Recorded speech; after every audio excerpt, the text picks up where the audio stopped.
فرزند زہرا یہ حالات برے ہیں۔ کاشانہ بصیرت ایک ایسا مکمل یوٹیوب چینل جس پر محروم بصارت کے لیے بالخصوص اور تمام افراد کے لیے بالعموم سینکڑوں کی تعداد میں اسلامی کتب دستیاب ہیں۔ لہذا گزارش ہے کہ آپ اپنی ذمہ داری نبھاتے ہوئے کاشانہ بصیرت کو سبسکرائب کرنے کے ساتھ ساتھ بیل آئیکن کو پریس کیجیے تاکہ آپ علم کے حصول کے ساتھ ساتھ مذہب اہل بیت کی اشاعت میں بھی اہم کردار ادا کرتے رہیں۔ کاشانہ بصیرت۔ فرزند زہرا یہ حالات برے ہیں۔ معزز سامعین و قارئین، السلام علیکم۔ مولانا جناب محسن علی نجفی صاحب کی کتاب الکوثر فی تفسیر القرآن جلد ہم کی تلاوت کا سلسلہ جاری ہے۔ اگلی سورہ مبارکہ سورہ انشراح ہے۔ 207 نمبر صفحہ جو ہے وہ اس کا ٹائٹل پیج ہے، اور اگلا صفحہ 208 جو ہے وہ بلینک ہے، اور اس کے بعد اس تفسیر کا بیان شروع ہو رہا ہے۔ سورہ کا نام علم نشرح سے ماخوذ ہے۔ یہ سورہ مکی ہے۔ اس سورہ میں رسول صلی اللہ علیہ وسلم کو راہ رسالت میں پیش آنے والی مشکلات کے ازالے کا ذکر ہے۔ نمبر 1، شرح صدر عنایت فرمائی، جس سے آپ صلی اللہ علیہ وسلم کو مشکلات کی سمجھ اور ان کے حل کی تلاش میں آسانی ملے گی۔ اس کے بعد رسول اللہ صلی اللہ علیہ وسلم کو یہ نوید سنائی کہ مشکل کے ساتھ آسانی ہے، یعنی جب مشکل آتی ہے تو آسانی ساتھ لے کر آتی ہے، اور آسانی بغیر مشکل کے مفت میں نہیں آیا کرتی۔ بسم اللہ الرحمن الرحیم، علم نشرح لک صدرک۔ بنام خدائے رحمان الرحیم، کیا ہم نے آپ کے لیے آپ کا سینہ کشادہ نہیں کیا؟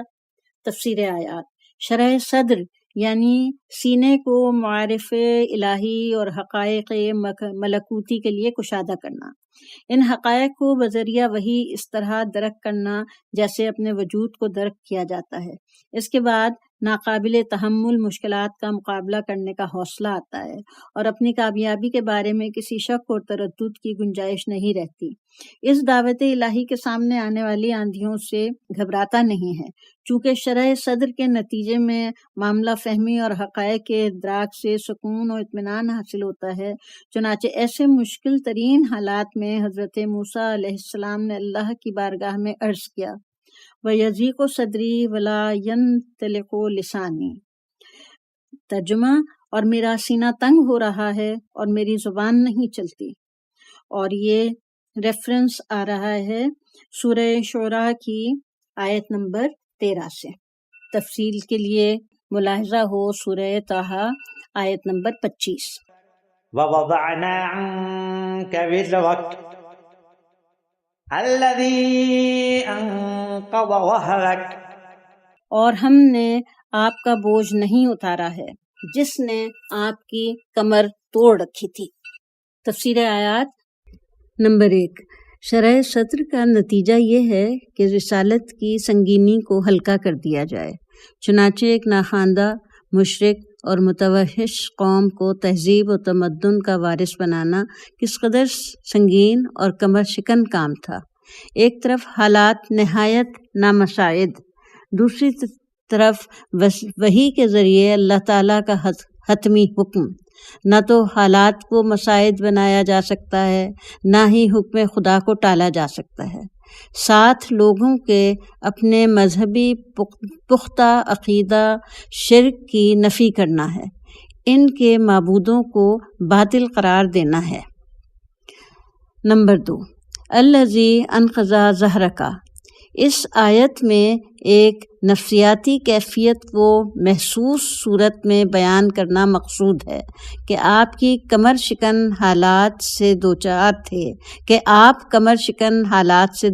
تھے تو ہم نے اس کمر شکن سنگینی کو آپ سے دور کیا۔ وَرَفَعْنَا لَكَ ذِكْرَكَ۔ اور ہم نے آپ کی خاطر آپ کا ذکر بلند کر دیا۔ تفسیر آیات۔ مکی زندگی اور ابتدائی بعثت کے دنوں کی بات ہے کہ اللہ نے شروع میں یہ فیصلہ کر دیا تھا کہ آپ کا ذکر بلند ہوگا، اس لیے رفعنا صیغہ ماضی کے ساتھ ذکر شروع ہوا ہے۔ چونکہ چند ہی سالوں میں آپ کا ذکر ہر سو پھیل گیا اور اللہ کی بندگی اور عبادت میں یعنی تشہد میں آپ صلی اللہ علیہ وسلم کا ذکر اور اذان میں بھی آپ کا ذکر ہے، یہاں تک کہ دائرہ اسلام میں داخل ہونے کے لیے بھی آپ کی رسالت کا اقرار کرنا ضروری ہے۔ اس طرح اللہ تعالیٰ نے آپ کے ذکر کو اپنے ذکر کے ساتھ رکھا، اس سے بلند درجہ اور منزلت ہو نہیں سکتی۔ فإن مع العسر يسرا إن مع العسر يسرا، البتہ مشکل کے ساتھ آسانی ہے، یقیناً مشکل کے ساتھ آسانی ہے۔ تفسیر آیات۔ کسی منزل کی طرف قدم اٹھتا ہے تو منزل عظیم ہونے کی صورت میں ہر قدم پر مشکلات اور صعوبتیں پیش آئیں گی۔ صعوبت اس وقت آتی ہے جب قدم بڑھتا ہے، لہذا ہر قدم کے ساتھ جہاں عسر یعنی صعوبت ہے وہاں یسر یعنی آسانی بھی ساتھ ساتھ ہے، اور صعوبتوں کے ساتھ اٹھنے والے ہر قدم میں آسانی بھی ہے۔ چنانچہ بادل اسرے یسرا انہوں نے فرمایا، مال اسرے یسرا فرمایا، یعنی مشکل کے بعد آسانی ہے، نہیں فرمایا بلکہ فرمایا مشکل کے ساتھ ساتھ آسانی ہے۔ چنانچہ ہر قدم پر مشکل کم آسانی زیادہ ہوتی چلی جائے گی۔ رسول اللہ صلی اللہ علیہ وسلم کے لیے بشارت ہے کہ موجودہ مشکلات آنے والی آسانیوں کے لیے زمینہ ہیں۔ مشکل کے ساتھ آسانی ہے کو تکرار کرنے میں یہ نقطہ بیان کیا گیا ہے۔ العسر الف لام کے ساتھ تکرار ہوئی ہے تو دوسرے العسر کا الف لام عہد ذکری سابقہ العسر کی طرف اشارہ ہے۔ اس طرح عسر ایک ہی رہ جاتا ہے اور یسر دو ہو جاتے ہیں۔ چونکہ یہ الف لام کے بغیر ذکر ہوا ہے، اس لیے یہ نتیجہ نکلتا ہے کہ ایک عسر کے نتیجے میں دو آسانیاں مل جایا کریں گی۔ چنانچہ سنن بہقی میں آیا ہے کہ رسول اللہ صلی اللہ علیہ وسلم ایک دن خوشی کے ساتھ نکلے اور فرمایا، لن یغلبا عسرن یسرین، ایک مشکل دو آسانیوں پر غالب نہیں آئے گی۔ متشابہ القرآن جلد 2 143 میں یہ قول حضرت عباس کی طرف منسوب ہے۔ فإذا فرغت فانصب وإلى ربك فارغب، لہذا جب آپ فارغ ہو جائیں تو نصب کریں اور اپنے رب کی طرف راغب ہو جائیں۔ تفسیر آیات۔ نمبر 1، فیضا فا تفریق ہے، یعنی کہ خطاب رسول صلی اللہ علیہ وسلم سے ہے۔ جب مشکل کے ساتھ آسانی ہے تو کسی فریضے سے فارغ ہو جائیں تو عبادت اور دعا سے اپنے آپ کو مشقت میں رکھیں اور اسی عبادت کے ذریعے اللہ کی طرف راغب رہیں تاکہ اس مشقت سے راحت اور مشکل سے آسانی مل جائے۔ یہ ہے المیزان کی تفسیر، اور تفسیر المجموع البیان میں ہے۔ آیت کی یہی تفسیر حضرت امام محمد باقر و حضرت جعفر صادق علیہ السلام سے مروی ہے۔ تفسیر نمونہ میں اس آیت کی تفسیر ہے، جب آپ کسی مہم سے فارغ ہو جائیں تو دوسری مہم شروع کیجیے، فارغ اور بیکار نہ رہیں، ہمیشہ صحیح و کوشش میں اور متحرک رہنا چاہیے۔ ایک مہم کا اختتام دوسری مہم کی ابتدا قرار دیں۔ تفسیر روح المعانی میں ان تمام اختلافات کا ذکر آیا ہے جو اس آیت کی تفسیر میں ہیں۔ عالم اہل سنت عبید اللہ بن احمد حسکانی اپنی تفسیر شواہد التنزیل کی دوسری جلد صفحہ 451 میں یہ روایت نقل کرتے ہیں کہ حضرت امام جعفر صادق علیہ السلام نے فرمایا، فَإِذَا فَرَغْتَ فَانْصَبْ قَالَ یعنی علیہ للولایت، جب آپ فارغ ہو جائیں تو نصب کریں یعنی علی کو ولایت کے لیے۔ یہ روایت انہوں نے حضرت امام جعفر صادق علیہ السلام کے کئی طرق سے ذکر کی ہے۔ ان راویوں میں ابو بصیر، عبداللہ بن سنان اور الفضل کا ذکر آتا ہے۔ بحار الانوار جلد 36 صفحہ 134 میں روایت ان الفاظ میں مذکور ہے: فَإِذَا فَرَغْتَ مِنْ أَكْمَالِ شَرِيعَةٍ فَأَنْصِبْ لَهُمْ عَلِيًّا إِمَامًا، اور جب آپ تکمیل شریعت سے فارغ ہو جائیں تو علی کو امامت کے منصب پر نصب کیجیے۔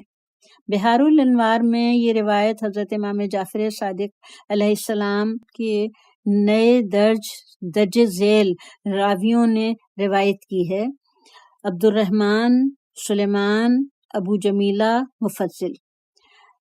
زمخشری نے انکشاف میں لکھا ہے: بعض روافظ نے فنسب کے سواد کو زیر دے کر قرات کی ہے، یعنی علی کو امامت کے منصب کے لیے نصب کریں۔ پھر کہا